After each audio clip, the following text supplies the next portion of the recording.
Nai veduwe ndoda kutanga nekubvunza veduwe. Ndoda kutanga infect nekubata maoko kune vese vakatasikirwa nehama dzavo nesuro ku South Africa uko vari kuurawa.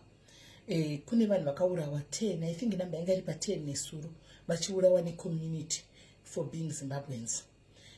Something like kune mbavha yakabatwa yemunharaunda mwana weku South Africa and then maZimbabweans vakamurova because anga apinda achiba.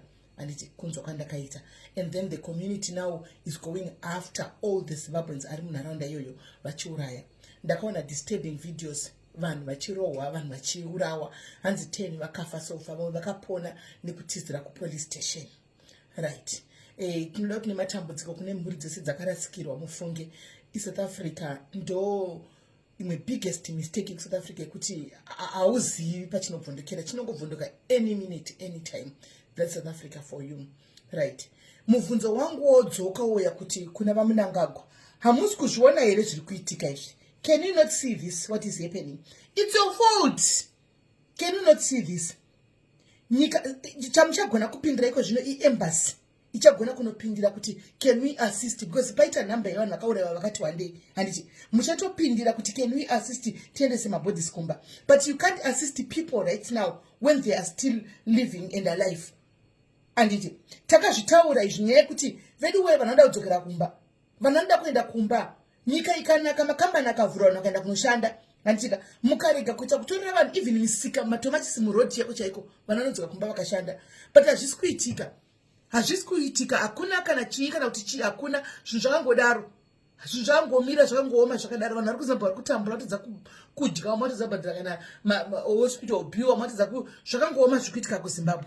Kusvika vanhu vaita resort kuti rega tiende kunogara kwatinourayiwa sehuku ikoko vogara kuya. Now this happens.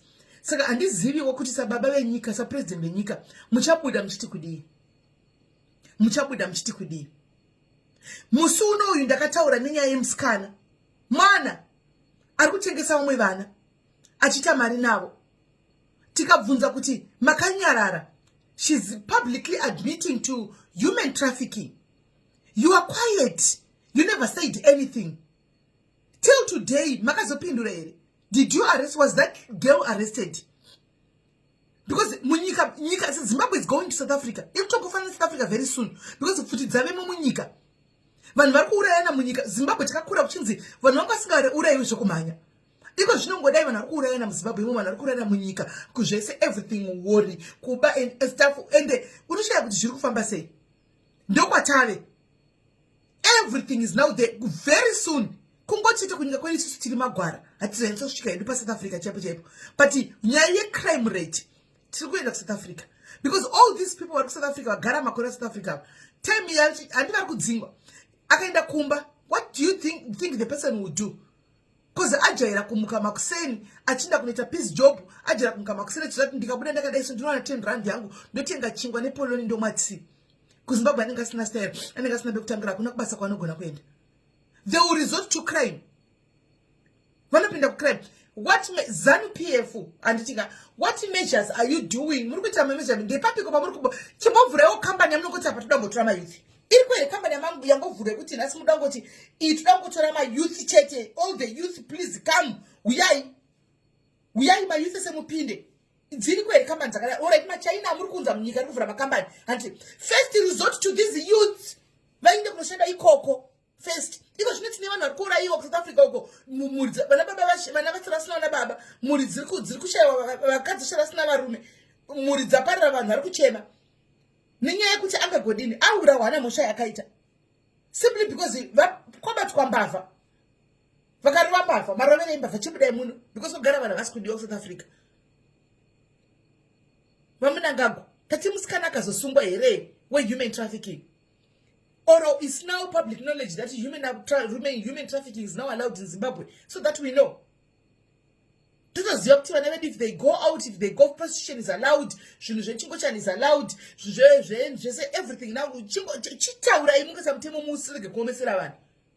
Chile kuomesera vanhu muchingotara kuti isusu tangovhurira free masala muchingota yamunoda.